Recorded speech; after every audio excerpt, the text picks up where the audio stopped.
Students, in today's video lecture I will be talking about the another broad spectrum antibiotic which is chloramphenicol.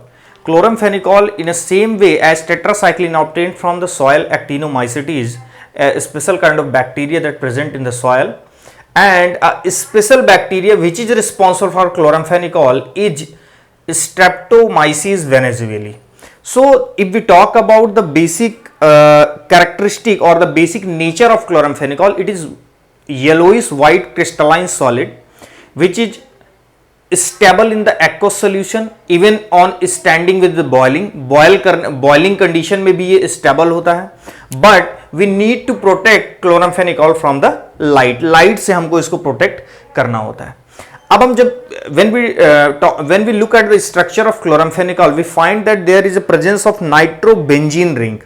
There is a presence of a benzene ring और उससे कम attach जो है उससे सब groups होते हैं. तो benzene ring के साथ जो नाइट्रो ग्रुप होता है, नाइट्रेट ग्रुप होता है, नाइट्रोबेंजीन जिसको बोलते हैं, वो पर्टिकुलर उस क्लोराम्फेनिकॉल के स्ट्रक्चर का वो पर्टिकुलर पार्ट ही रिस्पॉन्सिबल होता है इस क्लोराम्फेनिकॉल के एंटीबैक्टीरियल स्पेक्ट्रम के लिए. What we have studied up to now, we have discussed the Streptomyces venezuelae obtained from it is an example of soil actinomycetes and it is responsible for producing chloramphenicol. Nature alloys crystalline solid stable in aqueous solution even on standing with the boiling situation, and we need to protect chloramphenicol from the light, and the nitrobenzene group present on the chloramphenicol structure is responsible for antibacterial activity. Now we will talk about the mechanism of action. As we have discussed in the tetracycline, we have discussed that tetracycline perform their action, bacteriostatic action, by producing by binding with the 30S ribosome, even sometime with the 50S ribosome as well. In the same way, chloramphenicol binds with the same assembly that is responsible for the synthesis of protein, and that assembly involves this red color line which is representing here the mRNA template. This line is representing mRNA template, and in the mRNA template, prokaryotic mRNA template in the bacteria, inside the bacteria, this ribosome that attaches to the mRNA template for synthesis of protein, means for the initiation of translation step, this part of the ribosome which is 50S, this is 30S, acceptor site and the peptidyl site, and we have discussed detail about this in the previous video lecture. So starting from the core concept is that, like in the tetracycline, what was the mechanism of action of tetracycline? Tetracycline was inhibiting tRNA to give the amino acid or to provide the amino acid over the acceptor site. Acceptor site के ऊपर amino acid को रखने नहीं दे रहा था. लेकिन जब हम बात करेंगे किसकी, क्लोराम्फेनिकॉल की, in the case of chloramphenicol क्या होगा, लेट सपोज यहां पे पेप्टाइडल चेन की कुछ अमाइनो एसिड है. ये जब अमाइनो एसिड आती है इस पे, तो वो ट्रांसफर होकर पेप्टाइड चेन इस पे बनती जाती है पेप्टाइडल साइड पे, और पेप्टाइडल साइड पे 1 2 3 ये जो अमाइनो एसिड का ग्रुप है, अमाइनो एसिड के ग्रुप को हम क्या बोलते हैं, प्रोटीन्स बोलते हैं. Collection of polymer of amino acid is a protein. तो ये जो 1 2 3 अमाइनो एसिड हैं, ये जब 4 नंबर के अमाइनो एसिड टीआरएनए ने यहां पे लाके रख दिए एक्सेप्टर साइड पे, तो ये तीनों अमाइनो एसिड जंप करके किस पे जाएंगी, इस एक्सेप्टर साइड पे, और ये 4 नंबर की अमाइनो एसिड भी उस पे कंबाइन हो जाएगी. अब ये जो पूरा यहां पे सीरीज बनेगा वो 1 2 3 4 का बन जाएगा. फिर जब ये ट्रांसलोकेशन स्टेप आएगा जिसपे कि राइबोसोम जंप करता है एमआरएनए टेम्पलेट पे, तो ये जो 1 2 3 4 वाला स्टेप है वो यहां पर आ जाएगा 1 2 3 4, और फिर ये 5 नंबर की अमाइनो एसिड लाएगा, फिर ये पूरा जंप करके इधर आएगा, 5 नंबर को अटैच करेगा, फिर पूरा 5 नंबर 1 2 3 4 5 इधर चला जाएगा. इस तरीके से जो प्रोटीन की चेन होगी वो लॉन्ग होती चली जाएगी.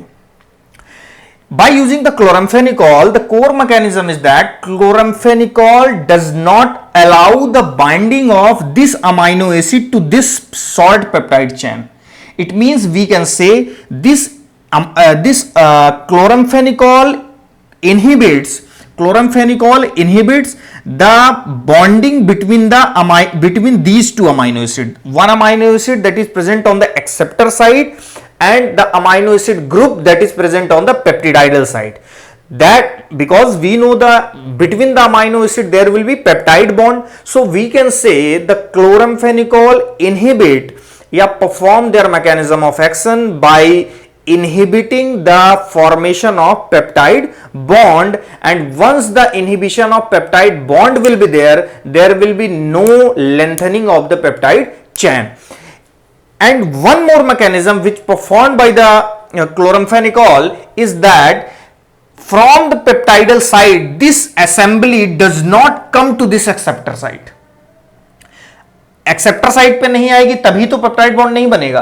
तो दूसरे तरीके से हम इसको थ्योरेटिकली इस तरीके से भी एक्सप्रेस कर सकते हैं. कहने की बात है कि इस पे जो असेंबली है वो इस ए साइट पे नहीं आएगी. इट मींस हम कह सकते हैं कि द असेंबली और the short chain of protein that is present on the peptidal side, P side, does not move towards the A side, and that will leads to the dissociation of this amino acid from this group of amino acid. So finally, in the on the conclusion remark, I would like to say the chloramphenicol inhibit the peptide bond formation and transfer of peptide chain from P side to A side.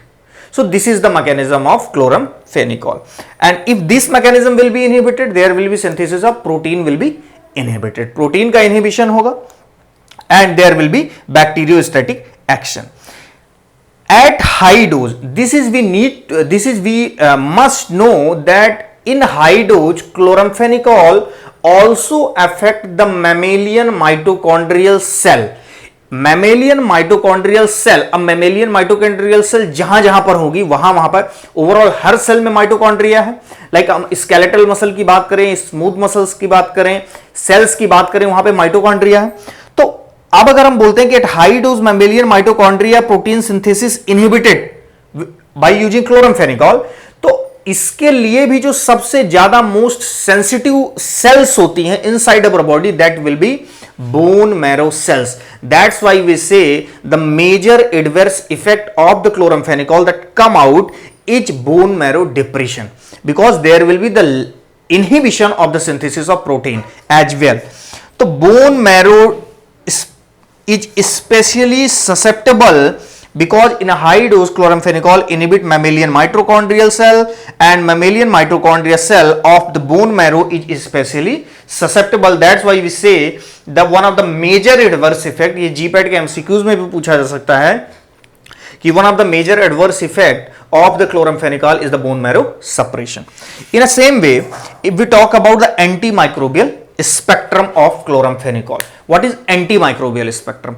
Antimicrobial spectrum, as we have discussed in the tetracycline, most of the bacteria, or we can say the same number of bacteria, is again inhibited by the chloramphenicol, but the chloramphenicol has some advantages over the tetracycline group of antibiotic, like in the manner that chloramphenicol, even it is naturally bacteriostatic, but over the some bacteria it produces the cidal reaction because they attract very badly towards that number of bacteria, and that bacteria is called number 1 H influenza, Haemophilus influenza, and N meningitidis, which is Neisseria meningitidis.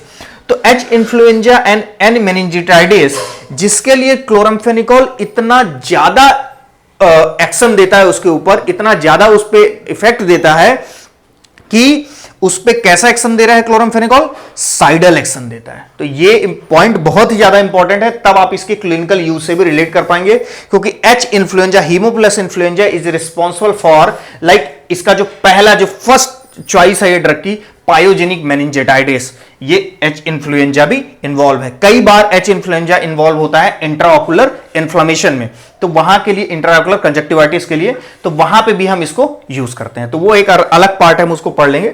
लेकिन आप students को ये पता होना चाहिए कि tetracycline के अलावा 2 बैक्टीरिया ऐसे हैं जिसके ऊपर क्लोराम्फेनिकॉल का वेरी स्ट्रॉन्ग एक्शन है, जो कि साइडल एक्शन होता है, और वो साइडल एक्शन एच इन्फ्लुएंजा और मेनिंजाइटिस पे है. ये पॉइंट आपको याद होना चाहिए. Now we will talk about as same as tetracycline, as I have discussed earlier, same tetracycline की तरह एक्ट करने वाले हैं, लेकिन जो नोटेबल डिफरेंसेस हैं हमारे पास, फिर भी जो हम सेग्रीगेट कर सकते हैं कि भाई ये टेट्रासाइक्लिन से अलग है, वो क्या है? लाइक साल्मोनेला टाइफी पे इनका बहुत ज्यादा एक्शन है. साल्मोनेला टाइफी पे अगर एक्शन है तो ये किस पे यूज होंगे, टाइफाइड के अगेंस्ट होंगे, वो हम क्लिनिकल यूज में उसकी बात कर लेंगे। लाइक क्लैप्सियला निमोनिया कॉज करता है, लाइक आपको इंटेस्टाइनल इश्यूज कॉज करता है, निमोनिया कॉज करता है, क्लैप्सियला के अगेंस्ट ये ज्यादा इंपॉर्टेंट है। बॉर्डेटेला पर्ट्यूसिस, वूपिंग कफ के लिए रिस्पॉन्सिबल बैक्टीरिया है बॉर्डेटेला पर्ट्यूसिस, उसके इनहिबिशन में टेट्रासाइक्लिन से ज्यादा इंपॉर्टेंट है क्लोरामफेनिकॉल। तो हम क्लोरामफेनिकॉल को कई बार फर्स्ट चॉइस तो नहीं रखते क्योंकि एरिथ्रोमाइसिन उससे ज्यादा बेटर ड्रग है, लेकिन एरिथ्रोमाइसिन के बाद सेकंड चॉइस ड्रग हम किसको, क्लोरामफेनिकॉल को रख लेंगे और फर्दर हम डिस्कस करेंगे। सेम इसी तरह बैक्टीरियोइड फ्रेजिलिस अपने आप में एनारोबिक बैक्टीरिया है, तो एनारोबिक इन्फेक्शन में भी हम इसको यूज करते हैं क्लोरामफेनिकॉल। एज टेट्रासाइक्लिन इनइफेक्टिव, जिस तरीके से टेट्रासाइक्लिन भी इनइफेक्टिव थी कई नंबर ऑफ बैक्टीरिया में, सेम उसी तरीके से क्लोरामफेनिकॉल भी उन बैक्टीरियाज के लिए कई बार इनइफेक्टिव होता है। जैसे कि हम बात करें माइकोबैक्टीरियम ट्यूबरकुलोसिस, लैप्री के लिए तो रिस्पॉन्सिबल था, लेकिन माइकोबैक्टीरियम ट्यूबरकुलोसिस के लिए दोनों इफेक्टिव नहीं है। Pseudomonas, Proteus, virus and fungi, इनके अगेंस्ट दोनों ड्रग, चाहे तो टेट्रासाइक्लिन हो चाहे तो क्लोरामफेनिकॉल, दोनों का एक्टिव नहीं है। तो ये एक हम अगर किसी चीज को कंपैरिजन के बेसिस पे पढ़ते हैं तो उसको ज्यादा अच्छे से आसानी से हम उसको समझ पाते हैं। अब हम इसकी बात करेंगे फार्माकोकाइनेटिक की। फार्माकोकाइनेटिक में बहुत सीधी सी बात है कि उसमें वेल एब्जॉर्ब होता था लेकिन फूड इंटरफेयर करता था, से वो कंडीशन यहां पे है। कंप्लीटली एब्जॉर्ब होगा जीआईटी के थ्रू, प्लाज्मा प्रोटीन बाइंडिंग इसकी 50 to 60% होती है। वाइडली डिस्ट्रीब्यूटेड होता है, ट्रिपल बी को क्रॉस करता है, प्लेसेंटा और सिक्रेटेड इन मिल्क। यही वजह होती है कि इसको कई बार प्रेग्नेंट वुमेन के लिए एडवाइस नहीं किया जाता, तो अब क्योंकि फीडिंग मदर्स के लिए। अब एक पॉइंट इसका फार्माकोकाइनेटिक में जो बहुत इंपॉर्टेंट है और जिससे आप एडवर्स इफेक्ट को रिलेट करेंगे और कई बार वो एमसीक्यूज का एक सबसे बेहतर पार्ट होगा क्लोरामफेनिकॉल का, उसको आपको समझना है। देखिए क्लोरामफेनिकॉल का जो मेटाबॉलिज्म होता है वो लीवर में ग्लूकोरानाइल ट्रांसफरेज एंजाइम करता है ग्लूकोरोनिक एसिड के कॉन्जुगेशन के थ्रू। मींस अगर हम करें तो क्लोरामफेनिकॉल को metabolism inside the liver with the help of glucuronide transferase, and that leads to the conjugation of chloramphenicol, that leads to the formation of metabolic steps. But in case of kairotic patient, kairotic individual or in neonates, when we see at the prematurity, when वो fully mature नहीं होते, in case liver भी उतना mature नहीं होता। अब जब liver mature नहीं होगा, it means there will be less number, or you can say the insufficiency of the glucuronide transferase enzyme that is responsible for the metabolism of chloramphenicol. And in that case, if we administer or pregnant woman takes the chloramphenicol, that chloramphenicol through the breast milk goes into the neonates, basically in the premature neonates, that chloramphenicol does not metabolize due to the absence of glucuronide transferase, and as it is, it deposited in that neonate's liver, and that is responsible for severe issues of the vomiting, of the hypothermia state, or we can say a grayish coloration of the body. That's why we say due to this condition chloramphenicol is responsible for a major lethal drug adverse effect which is gray baby syndrome. तो उसको हम relate कर लेंगे adverse effect में बाद में। तो आपको ये बात समझ में आ गई। एडवर्स इफेक्ट की हम बात करें, बोन मैरो डिप्रेशन डिस्कस कर चुके हैं, हाइपर सेंसिटिविटी रिएक्शन होता है, बट ऑब्वियस सी बात है। इरिटेटिव इफेक्ट की बात करें, स्ट्रक्चर बेसिस पे इरिटेटिव इफेक्ट, लाइक आप इसको अगर ओरली इंजेक्शन इसका कर रहे हैं तो स्टमक इरिटेट होगा, वॉमिटिंग की कंडीशन हो सकती है, कॉन्स्टिपेशन की कंडीशन हो सकती है। सुपर इन्फेक्शन चूंकि ब्रॉड स्पेक्ट्रम एंटीबायोटिक है तो बट ऑब्वियस होगा। ग्रे बेबी सिंड्रोम होता है, ये हमने डिस्कस कर लिया किस वजह से।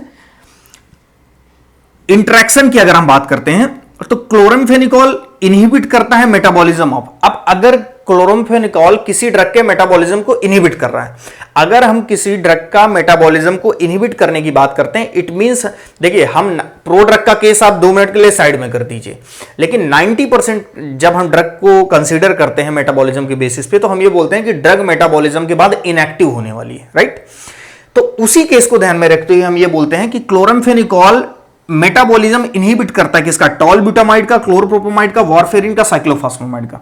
तो जब इनका मेटाबॉलिज्म इनहिबिट होने वाला है, इट मींस ये इनएक्टिव होने से बचने वाली है। तो इनका लेवल ब्लड में एक्टिवेटेड स्टेट इनकी बढ़ने वाली है, और जब एक्टिवेटेड स्टेट बढ़ने वाली है इट मींस आप इसका लेस डोज भी देंगे अगर क्लोरामफेनिकॉल के साथ तो वो हाई डोज की तरह इंपैक्ट करेगा, क्योंकि उसका मेटाबॉलिज्म नहीं होगा, एक्टिवेटेड स्टेट का लेवल ज्यादा होगा, तो आपको डोज क्या करनी पड़ेगी, रिड्यूस करनी पड़ेगी। In same way phenobarbitone, phenytoin and rifampicin ये क्या करती हैं, ये क्लोरामफेनिकॉल मेटाबॉलिज्म को बढ़ा देती हैं। अब जब क्लोरामफेनिकॉल मेटाबॉलिज्म को ये ड्रग बढ़ा देंगे, ये ड्रग का अलग पर्पज है, ये ड्रग का अलग पर्पज है, जीपैट पॉइंट ऑफ व्यू से आपको दोनों याद रखनी है। ये ड्रग क्लोरामफेनिकॉल के मेटाबॉलिज्म को बढ़ाएंगे, इट मींस क्लोरामफेनिकॉल का अगर मेटाबॉलिज्म बढ़ रहा है तो क्लोरामफेनिकॉल का इनएक्टिवेशन स्टेज में जाने की जो दर है, जो रेट है, वो जल्दी हो रही है, जल्दी से वो इनएक्टिव हो रहा है, इट मींस हमको उसकी डोज को रेज करना पड़ेगा अगर उसको इफेक्ट देखना है। क्लिनिकल यूज में सेम अब वही रिलेशन की हम बात करेंगे एंटीबैक्टीरियल इंफेक्शन की, लाइक एच इन्फ्लुएंजा को इनहिबिट कर रहा है तो हम पायोजेनिक मेनिंजाइटिस में यूज करेंगे, इंट्राओकुलर इन्फ्लेमेशन में यूज करेंगे। बैक्टीरियोइड फ्लैजेलिस की बात कर रहे हैं जो कि एनारोबिक बैक्टीरिया, इस वजह से हम एनारोबिक इन्फेक्शन में यूज करेंगे, इंटेरिक फेवर में यूज करेंगे क्योंकि हम इसको टाइफी में यूज करते हैं, राइट। तो इस तरीके से रिलेट करके आपको पढ़ना पड़ेगा। अब हम सेकंड चॉइस किस किस कंडीशन में रखते हैं, लाइक एक तो मैंने डिस्कस कर चुका हूं कि आप जब वूपिंग कफ में इरिथ्रोमाइसिन के बाद अगर इरिथ्रोमाइसिन के लिए वो पर्टिकुलर बंदा रेजिस्टेंट है तो आप उस केस में किसको प्रेफर करेंगे, क्लोरामफेनिकॉल को वूपिंग कफ के लिए क्योंकि ये बॉर्डोटेला पर्ट्यूसिस को रोक रहा है जो कि वजह होता है वूपिंग कफ के लिए।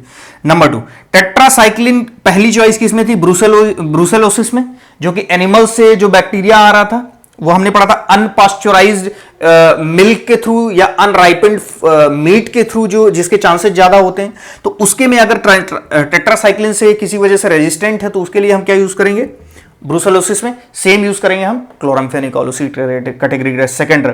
इन कंजक्टिवाइटिस में भी हम सेकंड चॉइस किसको रखते हैं, क्लोरामफेनिकॉल को, क्योंकि कंजक्टिवाइटिस में एच इन्फ्लुएंजा और जो भी बैक्टीरिया है like Klebsiella some time it also affect in the eye, but in case of the conjunctivitis it is the secondary treatment, it is always used in a eye infection in a superficial level, बहुत advance drug नहीं होती, superficial level पे हम chloramphenicol को use करते हैं। So this is all about the chloramphenicol, that is the along with the tetracycline falls under the category of broad spectrum antibiotic।